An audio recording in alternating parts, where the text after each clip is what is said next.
پاکستان کے ایک چھوٹے سے خاموش سے شہر جہلم کی کہانی۔ جہلم سے ایک آواز اٹھی اور دیکھتے ہی دیکھتے ملک کو دو حصوں میں تقسیم کر دیا۔ یہ کہانی ہے محمد علی مرزا کی، جو اپنے آپ کو انجینئر محمد علی مرزا اور ان کے ناقد ان کو مرزا جہلمی یا مرزا جہنمی بھی پکارتے ہیں۔ میں ہوں عدیل راجہ اور آپ دیکھ رہے ہیں دا ہڈن ٹروتھ۔ دیکھتے رہیے گا، فیڈ بیک ضرور دیجیے گا اور سبسکرائب ضرور کیجیے گا۔ انجینئر علی مرزا ایک انجینئر جو ممبر پر کھڑا ہوا اور پھر بات نہیں کی، سوال اٹھانے شروع کیے۔ سوال بھی عجیب و غریب۔ ان کی کہانی کسی مدرسے سے شروع نہیں ہوئی۔ یہ ایک عام سا انجینئرنگ اسٹوڈنٹ تھا جس نے سسٹم کو اندر رہتے ہوئے چیلنج کیا، دیکھا اور پھر باہر آنے کا فیصلہ کیا۔ یہاں ایک چیز بہت ہی کم لوگ جانتے ہیں کہ محمد علی مرزا نے ابتدا میں صرف لیکچرز نہیں دیے بلکہ ریفرنس بیسڈ اپروچ اپنائی، اور اس ریفرنس بیسڈ اپروچ کو استعمال کرتے ہوئے انہوں نے اپنی ایک فین بیس، ایک سالڈ فین بیس بنائی۔ وہ ہر بات کے ساتھ کتاب کا حوالہ دیتے تھے، کتاب کے ساتھ صفحہ نمبر، حدیث نمبر، کئی دفعہ لائن نمبر اور تاریخ کے ساتھ بات کرتے تھے۔ پاکستان میں جہاں اکثر مذہبی گفتگو جذبات پر چلتی ہے، وہاں یہ انداز لوگوں کے لیے بالکل نیا تھا، اور شاید اسی لیے محمد علی مرزا کچھ عرصے کے لیے ہی صحیح ایک شخص نہیں رہا، ایک ٹرینڈ بن گیا۔ لیکن ہر ٹرینڈ کی ایک قیمت ہوتی ہے۔ شہرت کیسی ہی کیوں نہ ہو، وہ سر پر چڑھ ہی جاتی ہے۔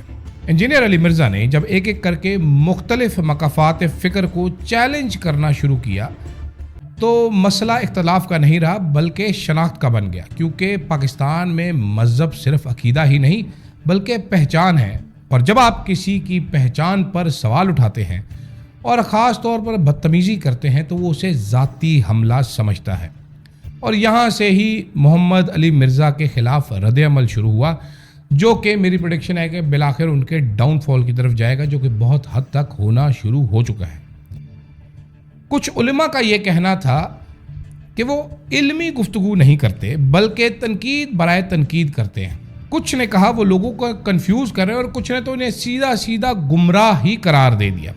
لیکن یہاں پر ایک بہت ہی دلچسپ بات ہے، انجینئر علی مرزا نے کبھی خود کو کسی ایک مسلک میں فٹ نہیں کیا، اور یہی چیز ان کی ابتدائی طاقت بنی اور اب کمزوری بنتی جا رہی ہے۔ محمد علی مرزا صاحب نے صرف مذہب پر بس نہیں کی، اچانک ہی چھلانگ مار کر سیاست میں آ بیٹھے۔ عین اس وقت جب عمران خان پاکستان کی سیاست میں مزاحمت کا استعارہ بن چکے تھے، جب نوجوانوں کی سب سے بڑی امید بن چکے تھے، جب ملک کے نوجوانوں کی اکثریت ان کے ساتھ تھی، اس دوران محمد علی مرزا کو نہ جانے کیا ایسا سوجھا کہ انہوں نے عمران خان کی بعض مذہبی اور سیاسی پالیسیوں پر بھی سوال اٹھانا شروع کر دیا، اور شاید یہی وہ لمحہ تھا جہاں علی مرزا کی ایکویشن بدل گئی۔ جو نوجوان کل تک انجینئر علی مرزا کو ہیرو سمجھتے تھے، وہی آج ان پر تنقید کرنے لگے۔ علی مرزا کے پرانے بیانات نکالے گئے، یہاں تک کہ بڑے بڑے صحافیوں کے ساتھ انجینئر علی مرزا نے متھا لگایا، جن میں سے ایک عمران ریاض خان بھی ہیں۔ علی مرزا نے یہاں پر ہی بس نہیں کیا، عمران ریاض اور دیگر کے خلاف بدتمیزی تک شروع کر دی کہ یہ بھگوڑے ہیں، یہ ایسے ہیں، یہ ویسے ہیں۔ شہید صحافی ارشد شریف کے خلاف بھی انجینئر علی مرزا کی زبان رک نہ سکی، حقائق جانے بغیر جو منہ میں آیا اول فول بک دیا، اور یہی وجہ بنی کہ انجینئر علی مرزا پر نوجوانوں نے شدید تنقید کی۔ شاید وہ یہ تنقید برداشت نہ کر سکے اور مزید بھوکلا گئے۔ یہاں ایک نفسیاتی پہلو بھی آپ کو نظر آتا ہے کہ جب کوئی شخصیت آپ کے پولیٹیکل بلیف کے خلاف باتیں کرنا شروع کر دے تو آپ اس کی باتوں کو بھی ریجیکٹ کر دیتے ہیں۔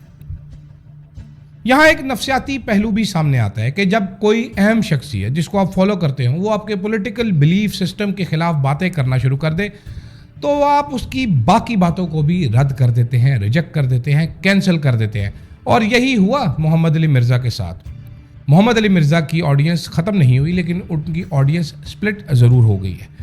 کہاں پہلے 90% لائکس اور پریزز آتے تھے ان کے یوٹیوب کے کامنٹس میں، آج آپ جا کے کامنٹس پڑھیں گے تو آپ کو لگ سمجھ جائے گی۔ اور شاید یہی وجہ ہے کہ انجینئر علی مرزا صاحب اس حد تک بوکھلا چکے ہیں کہ ایک کے بعد ایک الٹا سیدھا بیان دے کر خود ہی پھنس جاتے ہیں۔ اس سے پہلے وہ دیگر علماء دین کے خلاف ضرور بات کرتے تھے اور بدتمیزی کی حد تک بات کرتے تھے، لیکن جب عمران خان صاحب کے بارے میں بات کرنا شروع کی تو نوجوانوں نے ان سے ہاتھ اٹھا دیا۔ انجینئر علی مرزا کی گرفتاری، اڈیالہ جیل سے واپسی کے بعد تو ایک لطیفہ ہی بن گیا جب انجینئر علی مرزا نے فرمایا کہ اڈیالہ جیل میں عمران خان کے لیے دیسی گھی میں دال بنتی تھی اور وہ اس کی خوشبو سونگا کرتے تھے۔ لوگوں نے انہیں طرح طرح کے جانوروں سے تشبیہ دی اور یہ واقعہ کچھ عرصے کے لیے پاکستان کے سوشل میڈیا پر ایک میم بن کر رہ گیا۔ انجینئر علی مرزا کے پولیٹیکل بلیفز کوئی بھی ہوں، وہ کسی کو بھی فالو کرتے ہوں، چاہے وہ اسٹیبلشمنٹ کے زیر سایہ ہوں یا نون لیگ کے قریب ہوں، زندگی جینے کا ان کو پورا حق ہے۔ اور یہاں پر ہی آتا ہے ایک اور واقعہ جس نے اس پوری کہانی کو اب ایک خطرناک موڑ دے دیا ہے۔ جہلم میں ان کی اکیڈمی پر اچانک ایک حملہ ہوتا ہے۔ یہ کوئی عام اختلاف نہیں تھا، کوئی گالم گلوچ نہیں ہوئی، یہ ایک قاتلانہ حملہ تھا۔ وہ حملہ آور ان کے اکیڈمی کے سامنے سڑک پار گرین بیلٹ میں لیٹا فائرنگ کر رہا تھا۔ 7 دیگر دکانیں تھیں، وہاں سے اس کو روکنے کی جگہ اس کی ویڈیو بنائی جا رہی تھی۔ حملہ آور پکڑا گیا، لیکن سب سے بڑا سوال وہی ہے، کیا یہ ایک مذہبی اختلاف تھا یا انجینئر علی مرزا کی کسی کے ساتھ کوئی ذاتی دشمنی تھی یا پھر کوئی اور ہی چیز تھی؟ حقیقت کیا ہے یہ سامنے نہیں آئی، موٹیو کا بھی ہمیں کچھ پتہ نہیں ہے۔ محمد علی مرزا صاحب کے ناقدین ایک اور بات بھی کرتے ہیں کہ وہ اکثر مناظرے کی باتیں کرتے ہیں، ہوا میں چیلنج بھی دیتے ہیں، لیکن علماء کے ساتھ، ٹریڈیشنل علماء کے ساتھ اوپن سٹیج پر نہیں آتے، بھاگ جاتے ہیں۔ لیکن یہاں بھی حقیقت اتنی سادہ نہیں ہے۔ کچھ لوگوں کا یہ ماننا ہے کہ وہ ایک کنٹرولڈ انوائرمنٹ چاہتے ہیں تاکہ بات دلیل سے ہو اور شور نہ ہو، جبکہ دوسروں کا کہنا ہے کہ اصل مسئلہ ہی کنٹرول ہے۔ شاید یہی وہ وجہ ہے کہ آج تک یہ ڈیبیٹ نہ ہو سکی۔